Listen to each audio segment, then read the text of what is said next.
Hey everyone, welcome back to another episode of Citizen Frame. We are here to continue our gritty British drama, as Trevor likes to call it.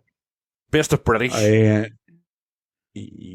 best of British. Well, there's a lot better British films Well, it's all than subjective, than but the ones we're talking about. I mean, no, these are some of the best. That's what I mean. The oh, good. I thought you meant Wicker Man would be in there because that was a piece of shit. bullshit. It's a classic. No, I mean Classic piece of shit. nonsense. But no, this is more. Obviously there are plenty of other classic British films out there, but these are just a little taster of some of them. Yeah, that's fair enough. Oh yeah, we're gonna be doing Dead Man's Shoes today, and then we're gonna take a little breather, get some sanity, and then I will pepper one in, and just let you know the world is a happy place. And then we'll end with one of other Trevor's violent picks, Yes, disturbing picks, with the long Good Friday. It's a yes. very young Helen Mirren, and God rest his soul, Bob Hoskins. All right, we're back here, so we're gonna talk Dead Man's Shoes. It's a 2004 film directed by a man called Shane Meadows. He is not a household name in the business, well, worldwide, but over in England, he is, or the UK in general. He is known for a very popular series called This Is England, which is a extremely popular series. Yes. I don't know if it's still being produced. No. They wrapped it up a few years ago with This Is England 1990. And it featured it's quite a harrowing and brutal series anyway, and sort of gritty, but it finishes with a very sort of, let's just say, powerful and harrowing resolution for the character of Combo. And it's just brilliant writing, superb writing, but also at the same time harrowing and pretty bloody depressing, Yeah. Like most of your average movie picks. Yes, pretty much, yeah. All right. Yeah, so this is kind of a love letter, not a love letter, but a very close and I can't think of the word. Why am I not thinking of the word? Probably because it's Sunday morning. Yeah, homage. No, it's a very close piece of work between Shane Meadows and Patty Considine, Yes, collaboration. Considine. Is it Considine? Bible call him Paddy Considine. Considine. Patty Considine. They both wrote and produced this, and then obviously Shane Meadows directed it. They've worked a few times together, so there's obviously a good working relationship there. I'm actually surprised Shane Meadows didn't kind of go outside the box more, maybe go more mainstream, kind of like what Scorsese did, because he's got a Scorsese kind of feel to him, or even a Sam Peckinpah kind of feel. Yeah. And where he just pulls no punches. Yes. And there's also, yeah. No, go ahead. No, I was going to say with the Shane Meadows films, they're all sort of set in sort of, gritty estates in the Midlands. So there's a certain sort of semi-autobiographical aspect to them. So, but yes, I know what you mean. So, yeah, well, I mean, I know it's a different environment, but it's got a very Taxi Driver feel to it, Mean Streets feel to Absolutely. it. Which again, it's going back to the 70s. That's the U.S. kind of version of what Shane Meadows is doing, going back to that 70s gritty. Now, when we say gritty violence isn't necessarily violence as we know, as in, there's different tones. There's gore, yes. There's senseless violence, there's gun shooting violence, there's all different forms of violence. Gritty isn't necessarily it's not bloody and guts and all that. It's mainly just real. Exactly. It's to do with the tone, but also gritty, especially in terms of films like this. The whole sort of kitchen sink, British drama, which were big in the 60s as well. But gritty can also mean, set in a working class area, a working class town in the north of England, or in this case, the Midlands. It can also just, can do with the dialogue of the characters and stuff, Yeah, well, yeah, it doesn't have to be in the Midlands, though. It could be a perfect example. Warriors, New York, set in New York, in the underbelly of New York. So, so location, even whether it's outside in the countryside to a major city, but I think it's the tone of the film. And the gritty came really in the 70s. with movies. Well, it started in late 60s with Bullet, and then he got like Dirty Harry, and then he got French Connection. Yes. Then you've got the Warriors, the Sam Peckinpah movement. You've got all this stuff. Straw Dogs would be a perfect example, and Yes. all these. I would say as well, even going back further, you would have had those Italian neo-realism films, like Bicycle Thief and stuff like that. This is, in ways, Dead Man's Shoes is a neo-realism film too. It's almost, in a way, documentary style. You have things like, whenever all those sort of thugs or those drug dealers, those scumbags are like, they're talking over each other and stuff, and that's not the professional way for professional film or whatever, but it's a certain style, and it works here where they're like, their lines of dialogue overlap and stuff, and they're talking over each other, but it's the way real people do in the real world. Kind of like this podcast. Yes, exactly. The way people do in the real world. Well, and it adds to that. I mentioned that level of realism where Meadows kind of does that, but again, Scorsese does that all the time, especially when he's had when Goodfellas is in Casino, when you have all these mob guys inside just having a big Italian dinner, and they're just all over talking. But you're still mesmerized, even though you kind of don't know what they're saying. You're just looking for key words. It adds to the realism of it, and it drags you into their world.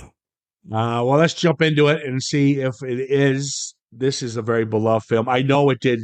It's got an audience in the States because that's where I saw it. I saw it in the independent cinema on Lake Street, and I totally forgot what it's called. But Uptown Theater, I think it was called, or something. I can't remember now. But it definitely has its audience in the U.S., but not as big as it would be as it is over here. All right, so we've got Paddy Considine, Gary Stratz, Toby Kebbell, his first movie. I actually like Toby Kebbell a lot. Yeah. Stuart Wolfenden and Neil Bell. These guys are all playing Richard, Sony, Anthony, Herbie, Saz, Tough, Big Al, Marie, Mark, Patty, and Gypsy John. Those are pretty much your characters, and they're pretty much all not going to end up well. So it's pretty much so simple, very simple story. But a vet, he comes back. He's obviously dealing with some post-traumatic stress himself, obviously, where he finds out that his brother has been pretty much brutalized and humiliated by a group of little bullies. They're really bullies. They're not these badasses as they think they are, and we'll come to that. They're scumbags. And he decides, and the brother's already mentally ill, mentally challenged, and so he decides it's time to get revenge. And it's the opening sequence is quite nice. It's they have this folk music, unlike what we got a shithole fucking Wicker Man. This has good, solid, beautiful Irish, not Irish, well, it could be whatever. It's Celtic, almost. Yes, Celtic almost. Folk music playing in the background, and all it is two brothers walking the countryside, and it's nice. It's just as the credits roll, and it's a nice little kind of this calmness before the storm. And and then obviously as they walk it through the fields and on the hill, through the hills, and they walk into this small town where he's about to unleash his wrath. Yes, his vengeance and fury. Get you. Yeah. So it's broken down by days, which I like because I like my timestamps. It's like chapters. So I got day one, and there's a great line. There's a great line where he says, it's just a voiceover. So right now, Richard is narrating, but it's not like he narrates the film or anything. It's just one line, pretty much he says, and it's he has to get revenge because he has the line, God will forgive them and allow them to heaven. I can't live with that. Sets it up. Just sets it up. That's all you need. Yeah, and that goes down to the writing and the execution of when to drop that line in, and it's pretty much the opening line of the film. So, and it's so simplistic and short, but it's so powerful at the same time and sets it up. And what also works for the film is its direction as it cuts away to flashbacks, and the flashbacks are done in a grainy, camcorder kind of feel to it, and it's black and white, and it's let you know they're establishing the events that took place where when Anthony was abused. They filled him with drugs, had him get laid. That seems so dreadful to watch, per guy.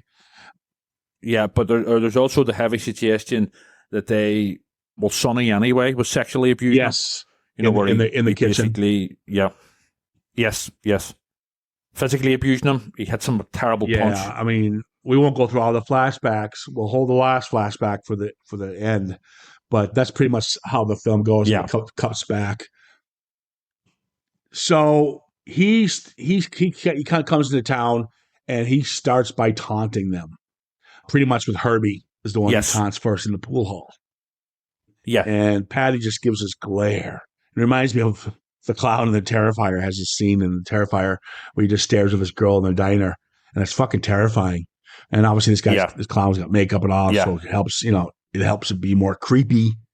Yes. But this guy, Patty sells it by just staring at him. And then when he does, intense. Herbie's all badass. See, the funny thing about the film is these guys are just punks. All right. They're not like you get Scorsese kind of gangsters. They're bad. They think they're badasses, but they're not. They're not badasses. They're just bullies who have it easy in a small town where no one's really going to fuck with them because they just don't have time. Exactly. For them. And in fact, Richard even says it's basically he's talking to his brother Anthony. He says, "Do you know why they give drugs to children?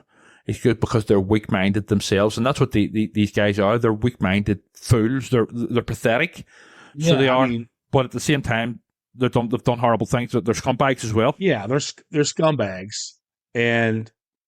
But when they're finally challenged, they're fucked because they're just fucking last. They're losers. They're pathetic, and that's pretty much what the film kind of shows, especially with Sonny, because you think Sonny's gonna be the badass of the group. But all we saw him was pick on his team, who are a bunch of idiots themselves, and pick on a kid who's mentally challenged. Yeah, he's a real hero. Yep. Just a bully. A thug. Oh, but by the way, I would say as well, just as a bit of a throwaway fact, Sonny is played by a professional boxer, Gary Stretch, who's actually very good on it, for a non-actor. Yeah, it's a good role for him. If that's true about him, I didn't know that. He's not an actor. I mean, he plays it well because you mentioned there's homosexual tendencies there as well, and repressed. It's kind of a role that you got to kind of mix it up a little bit and play different kinds of characters in this sort of. Exactly, there's layers to it. So for him to do that just out of the box, it's not as good as Conor McGregor in Roadhouse. I haven't seen it yet, but I've heard about it. It's actually pretty good. I think we should do the Roadhouse films, all three. There's actually three people. A Roadhouse retrospective. That would take 10 minutes, but what the hell? Then we'll have Conor McGregor coming after us. For Conor. Yeah. I get paid well. So, a couple of things I don't get. How does he know who or what happened to his brother? Well, yes, I was thinking about this as well, and some people have said that it's a massive plot hole. I would imagine that he would have heard rumors. People would have said he would have known that Anthony was hanging about with those guys. He wouldn't have known exact specifics, but he would have been well in the know. He was a smart guy, you know what I mean, Richard. So, but he would have done his recce, and he would have done his detective work, possibly with the young girl, the young woman who is in the flashback scenes, and we'll see her briefly in the present day scenes. He would have questioned people and found out. That's the way it is in my head anyway, but some people have accused it of being a massive plot hole. How did he know exactly? He would have known obviously he would have known Anthony died. Yeah, but that's it. But then he would have investigated. I know. But no, he would have investigated. It is something they could have, as they say in the business, 1-9 fix could have fixed that. He could have. Yeah. I know what you're saying. All you needed was a scene where he sat down with somebody You don't have to see his face. So, and he pays him, and he goes, "Thanks for the info." That's all we needed. Yeah. Something. Yeah. Yeah, I know what you're you saying. needed that because it's a smart little film, and and its execution. So it did bother me a bit, but Yeah. again, it's just a revenge thriller. Or is it? Yes. Dun, dun, dun, dun. You guys haven't seen Dead Man's Shoes. There is a nice little twist in this film that I forgot about. So just to let you know, if you listen to us and you don't remember the film that much, There's a massive spoiler coming. there's a big spoiler coming. So, fuck it. Just keep listening. I don't give a shit. All right. But I do like his style, and how he works. So he's got this fucking creepy ass gas mask. Yeah. It's right there. You almost turn into a slasher film. And when Herbie's coming 100%. down the stairs, he's just staring at him through the doorway. And so Herbie panics Yes. and gets all his mates, all the gang, to come down. He's down here, somebody with the gas mask, so they come elephant. down, and he has a tendency to distract. So what he does is he lures them out of a location so he can go in and do some damage to theirs. So he does this a couple different times, including with Mark's kids. Yeah. So he goes in and he writes. What does he put? Cheyenne stoking. Yes, it's a phrase that used to be put on patients in hospitals' beds who were very ill, and it basically means death is imminent. Yeah, death is coming. It's a breathing pattern that leads to death. If you have this breathing pattern, you're dying, or something. Yeah, it's on the way. Actually. Yes, especially with yeah. He also steals their drugs. He takes everything from them. He starts which we'll come back to later. When he gets them all high. That was. Yeah. Oh yeah. That's fucking amazing scene. So and actually quite terrifying. It is. So this film definitely borders on it horror. Does. It has the horror because of the mask, little things like that. But it also has. I almost has. The elephant. It almost has a reverse version. This is gonna sound like weird, of A Clockwork Orange, where it's not about the baddies, it's about the goodies. But the goodie is acting like the baddies, but you're rooting for him. If that makes any sense. Yeah. The scenes make me feel uneasy. And the scene where he not ODs, but he causes them to get ultimately high, and he executes them in that scene.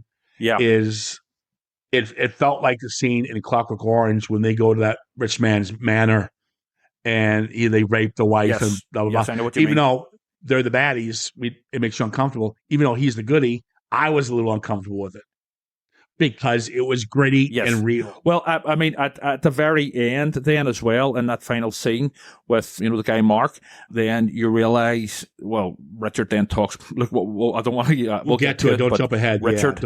Mark's not jump ahead too much. Mark's not in the picture yet. Yes. Although, if you watch very closely, in the early flashback scenes, you catch glimpses of Mark. Oh, we know he's there. Yeah, yes, we'll get to we know Mark's coming up. There's another plot hole coming up, and we'll talk about that one. That's with Mark. Yeah, it's got a lot of uncomfortableness to it, a rawness to it.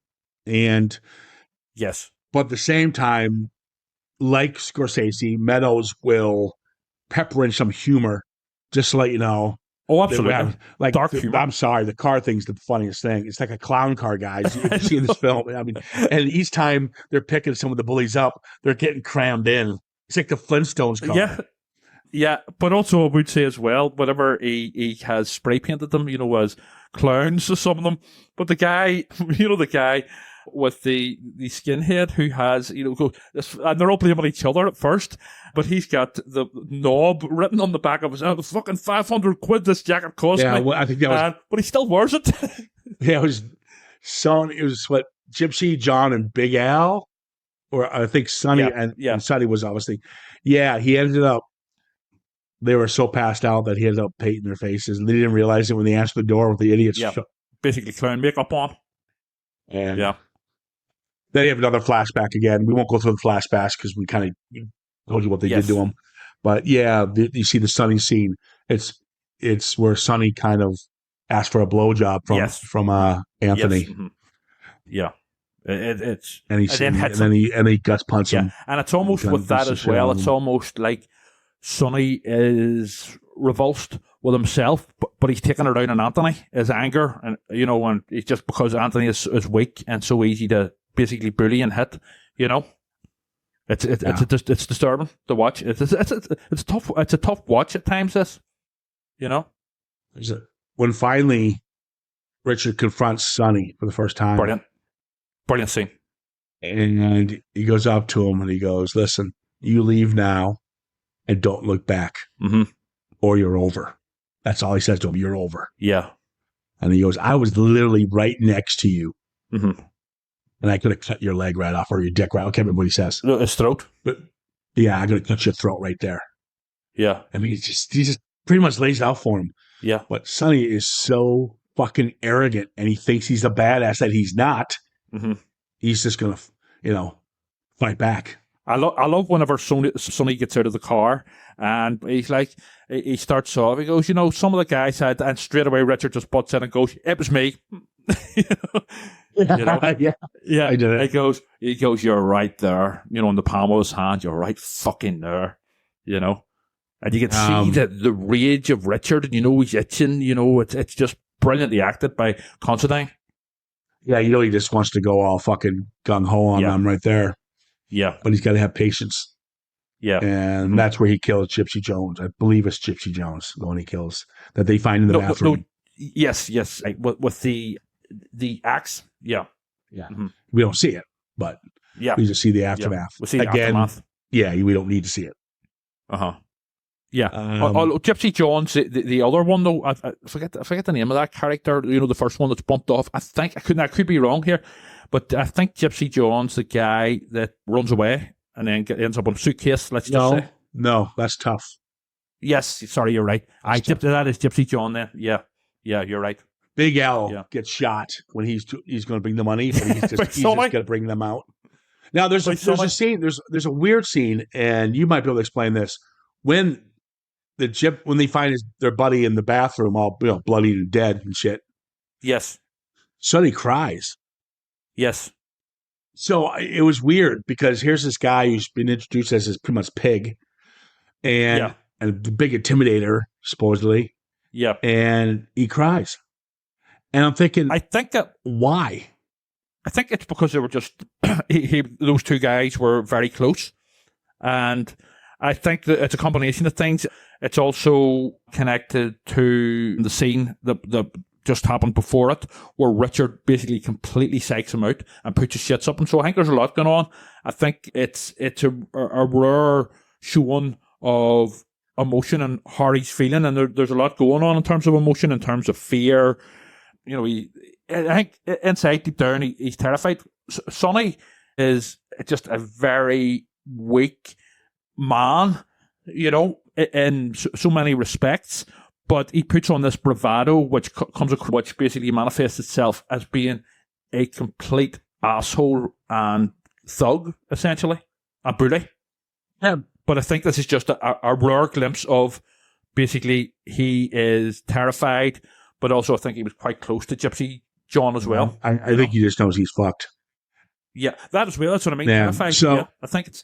But I think there's a lot going on, but I think that's certainly one of the factors. And then we go back to kind of the comedy aspect during a horrible scene, not a horrible scene, it's kind of a funny scene, when they make Big Al walk over to Anthony's, where Richard's staying, and to give him money, but it's to lure him out, and then Sonny was going to shoot him, but then Sonny ends up blowing Big Al's head, and then everyone starts yelling at him, "You shot Big Al!"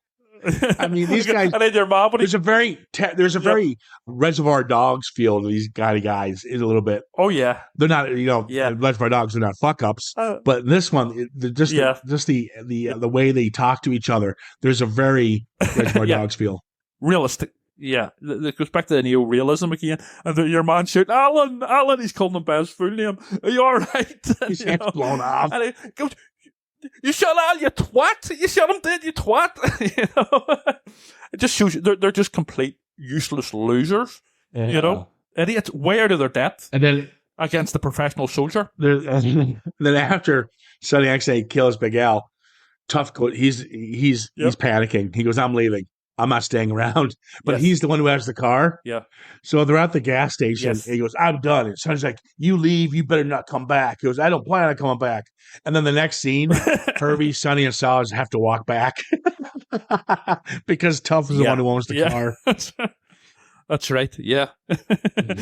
But he winds up in a suitcase. He doesn't get too far. So he does. So he gets this is the scene we're talking about where he gets them high with the drugs he stole.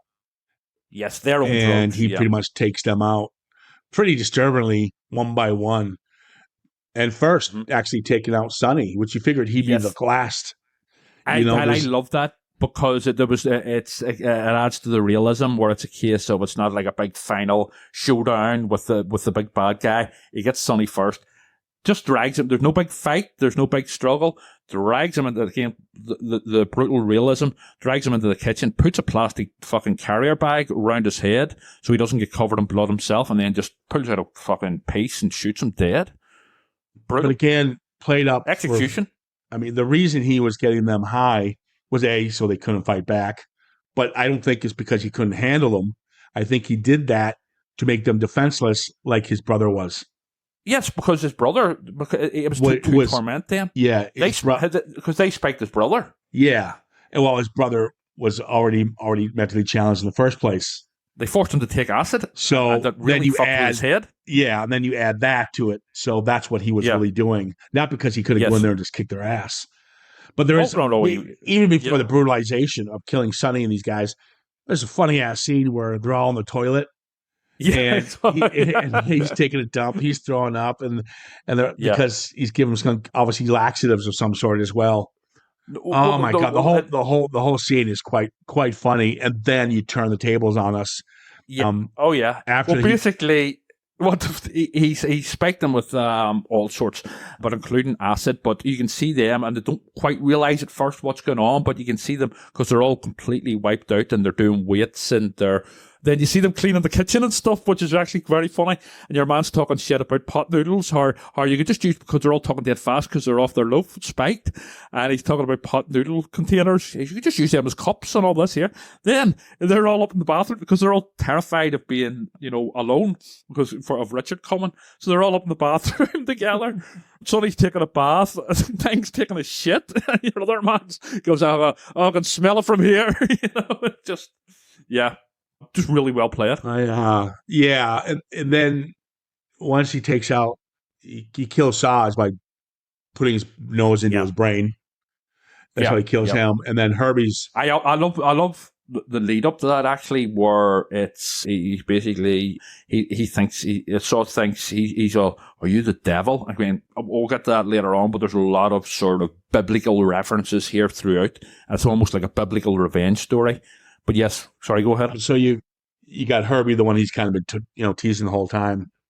Yes. So I thought he would let go, but you kind of knew. But when he makes him open the suitcase and you see Tough all piled up in the suitcase, that's a fucking creepy scene. Yes. Yeah.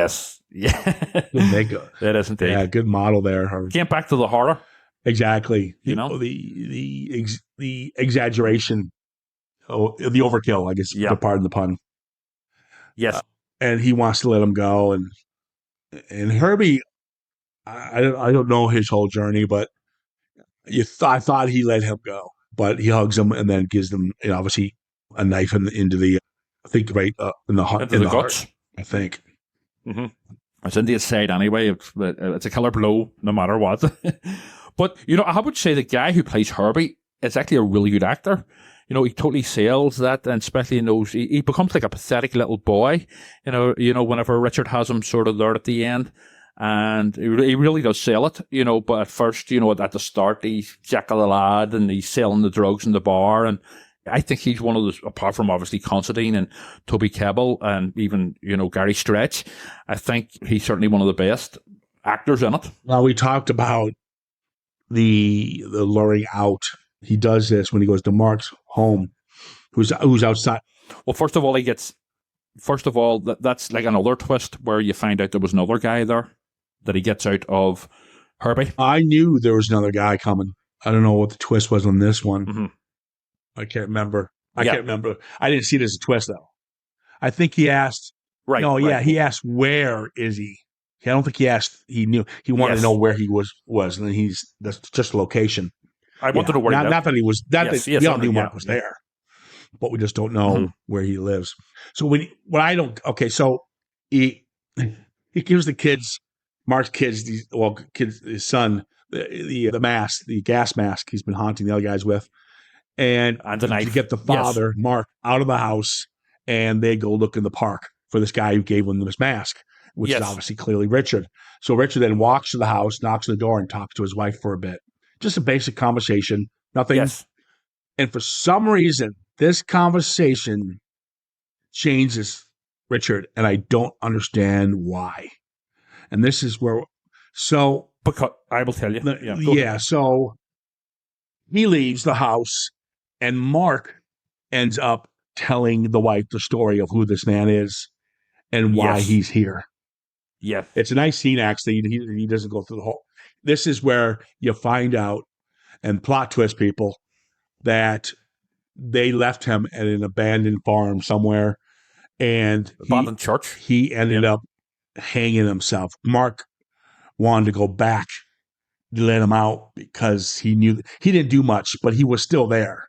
Yes. He was still an accomplice, whether he did nothing or not. He didn't do anything to stop it. That was the problem. That was his guilt. Yes. And the great thing about this, I had in my notes, I didn't want to bring it up right away because people who might have not have seen the film yet. But I always thought, how Shane Meadows directed it was we had these gritty black and white flashbacks of what was happening to Anthony as the film goes on. Then you had some comic relief, with the car and the bumbling idiots that they are. Yeah. To tone down the violence, I guess you can say. And then you have these nice little conversations between Anthony and Richard, whether it's them sitting in some kind of shed or something, they're just talking. And this is really, really knew that Anthony was, not the right frame of mind. He was mentally challenged a bit. Yes. And you really like the brother dynamic. And I was getting into this. I was like, wow, this, it kind of takes away out of the brutality of what we're watching. And you can kind of understand why Richard is defending his little brother like this. And because you really like their bond. I had no clue. And I seen this before. And I must have forgot. Don't know how I forgot. But the twist is he's not really there because we find out that the poor kid hung himself where they left him there. And so he's never been. That's such a tough scene. It is. That flashback, because they're tormenting the poor child. What he is, he certainly has the mind of a child. And it's such a tough scene to watch where they're filling full of acid. Then they're saying, we're going to take you to the devil's house. The kid freaks out. They beat him up. They put him on a leash, they tie a rope around his neck, put him on a leash. They're spitting on him, all sorts, tormenting the poor child. It's a brutal scene to watch. And then, on top of that, because he is so freaked out, he kills himself. He hangs himself.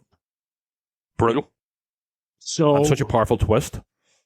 Yeah, Sixth Sense. Yeah. Well, there's the ghost. There's the horror element.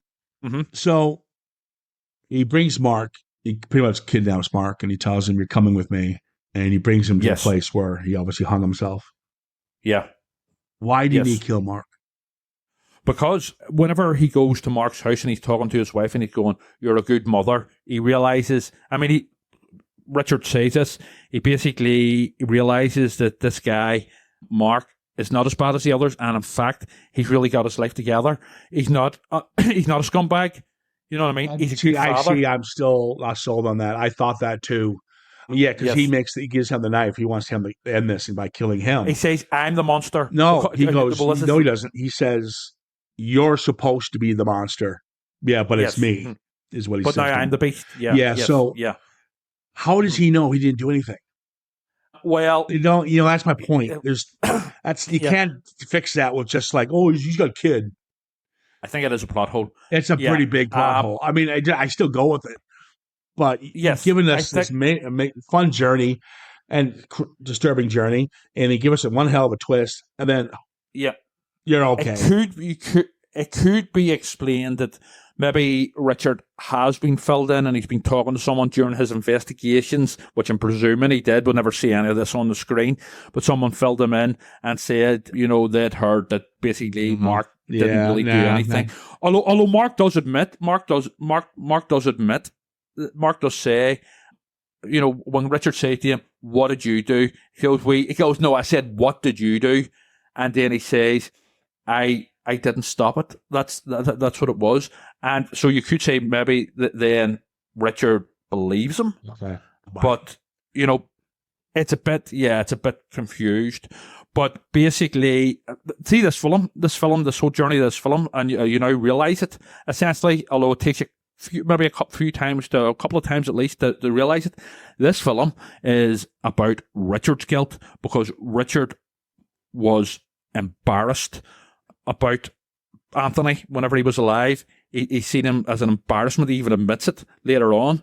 He says, "Oh, my brother, he was a spastic," all this here sort of thing. And I'm not using that word, by the way, lightly, because that's what he says in the film. He goes and he sort of mocks him, makes fun of him. And this is about Richard's guilt, because now there's a line in one of the first flashback scenes where it's whenever Sonny, suggests that he's sexually abusing Anthony, but he also said, "Your brother ran away to the army because he was embarrassed by you. You were an embarrassment to him." And it's awful scene, brutal. I don't mean awful. I mean, harrowing more. But basically, I think that scene, Sonny was telling the truth. Actually, I think Richard did go off to the army, was indeed embarrassed about Anthony, but also see the whole ghost Anthony, essentially, where Richard is basically talking to Anthony in his head. I think that is Richard trying to idealize being a better big brother to Anthony and not having run off and considering him an embarrassment, and his guilt of leaving Anthony in his own, and he died. He considers himself, he's racked with guilt. He blames himself. Well, that's fair. That makes sense, I guess. Sometimes you don't need to be spoon-fed it. Yeah. You got to read between the lines, and exactly. I can see that, I suppose. Yeah. It's an independent film. But it's certainly, it's got, if you guys like Scorsese, who I name drop quite a bit, Peckinpah, especially 70s Peckinpah and Scorsese. Yeah. Even somewhat Tarantino style. It's definitely got all those three in there. So if you enjoy their works, you definitely get like Dead Man's Shoes. I know it's very beloved over here. I know a couple of people I work with who really, really, it's one of their favorites.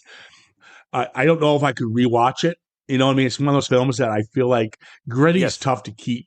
The Warriors kind of plays it to more. There's the stylist. There's the fantasy. It's more stylistic. And you can kind of rewatchability to enjoy it. Something like this, though, I don't know if I could get. And that's not a bad thing, guys. That doesn't make it a bad movie at all. It makes it quite a good film because it's done its job. But I think it's a one-off for me. I don't think I can view it again. Unless I've seen it twice now because I did it for the podcast twice. So that's 3 times altogether. So I took what I got out of it. Bravo to the filmmakers and Patty and the gang. I just don't think it's for me to watch again. However, you would have to be in the right frame of mind to watch it, I think, because it can't be so depressing. I showed this to a friend one time. We were just hanging out and looking for a film to watch. I will stick that on you, mate. And he described it by the end as probably the most depressing but brilliant things you'd ever seen in his life. That's a great drama. I mean, that's just the way those work. And I just don't think I could. Yeah, I'm gonna buy that and put it and watch it. I just don't know what it is. There's something about it, and there's quite a few films that would be like that. But it's not for bad reasons. It's because they did their job. Yes. No, I get you. I personally consider it's one of my all-time favorite films. I think it's one of the greatest British films ever made. But it's all, like I say, it's all people can disagree with me, no problem at all. But it's one of my all-time favorites. I think as I was saying earlier, it's almost like a biblical revenge, and there's so many religious allusions there as well. With the whole church setting at the end, where Anthony dies and the finale is, and there's that choir at the end after Richard dies. Whenever Mark makes him kill him. So I just think it's brilliant. Well, there you go. Dead Man's Shoes. At least we both like that one over the last piece of shit. Yeah. Fucking Wicker Man. Fuck me. How can The you? Wicker Man I mean, is if a you classic. think this is brilliant and you think Wicker Man, Corn, fuck wheat, and me. barley. All right, so it is. We're gonna tone it a bit here. We're gonna end with a long Good Friday at the end for the end of the month here. Not end of the month. We're kind of all over the place. We're at the beginning of the month. Yes. We don't really have months anymore. We just go with it. But yeah. we're gonna pepper in whatever. just a more relaxing film. But I decided that I'm not gonna go outside the box. I was gonna pick like Con Air or something like that. But I'm gonna keep it in the UK film realm. All right. So instead of going pretty crime drama, we're going to do comedy drama. So I have picked. We are going to do The Full Monty. Okay. Yeah. Fair enough. Now, no problem. I said The Full Monty, and he paused, and I'll tell you why, people. And this is me being serious. Trevor is sick. If it doesn't have an X rating, or it hasn't been banned, or graphic deaths, killer trees, naked virgins, people, mermaids, lighthouse keepers who are Canadian lumberjacks, he doesn't want anything to do with it. But I'm going to pepper in the film that was huge in the States. And I remember seeing it in the theater and adoring it. And I want to see if it still holds up today. Okay.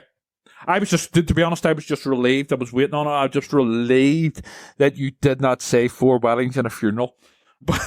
You know what's funny? Or Love Actually, or some shit like that. I just for the argument, but I love 4 weddings and a funeral. So, but I was going to do Notting Hill because I was thinking Hugh Grant because I like Hugh Grant a lot. But I decided we'll jump in The Full Monty. Yeah. Okay. I like Robert Carlyle. Yeah. All right. So next up, there we go. Here and Trevor are going instead of naked old people, we'll have naked men of all ages. That sounds so wrong. Yeah. Sounds so wrong. Yeah. All right, guys. Thanks for giving us a listen. You can reach out to us on Instagram at CitizenFrame_podcast. And, of course, on Facebook. The new issue of Phantasmagoria is out now, the Hellraiser Special Edition, which is available on Amazon worldwide and locally here in Belfast at Forbidden Planet and other stores within the U.S. Yep. Thanks for joining us. We're going to wrap this one up. It's a Sunday morning. I'm going to go see The First Omen, as you do on a Sunday morning. On the Sabbath. Yep. And that's all I've got for you.